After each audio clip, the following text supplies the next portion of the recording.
Yes. Chetan Vaishnav, a student detained by the local police for stealing a bike reportedly under peer pressure. People around the world currently either see him as a victim or an offender nonetheless.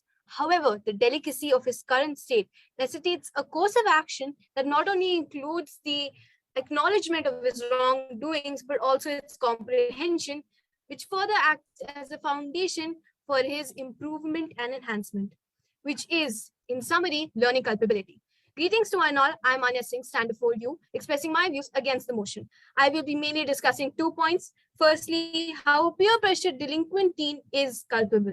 And secondly, how absolving culpability of a delinquent teen is in fact a crime.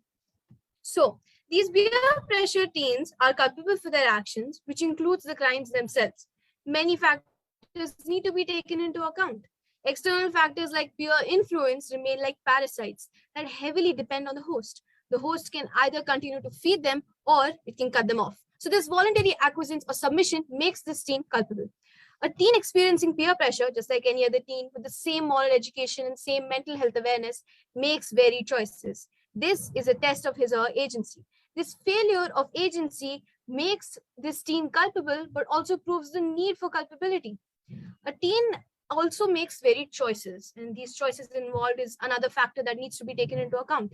All of the choices, the choice of wrong peers, the choice of compliance, the choice of not reaching out to help in time, all of these choices, the very moment that this choice, that the teen commits the crime, all of the choices, in fact, especially the choice of committing the crime, makes this teen culpable, and justifiably so. More often, peer pressure stems from the need of social validation, which acts as a motive.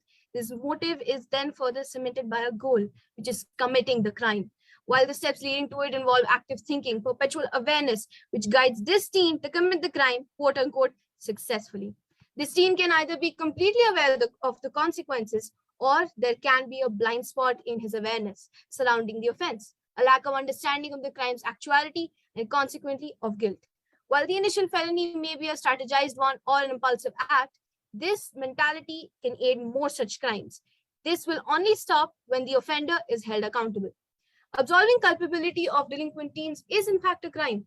This horrendous crime robs the teen from an opportunity of substantial growth. It robs them of what culpability has to offer, which is comprehending the reality of their crimes, learning the lessons, facing the repercussions. It robs the potential victims of the closure and the justice they deserve. It robs the teenagers that are about to walk the same path as the former. It robs them of their futures by setting a detrimental precedent.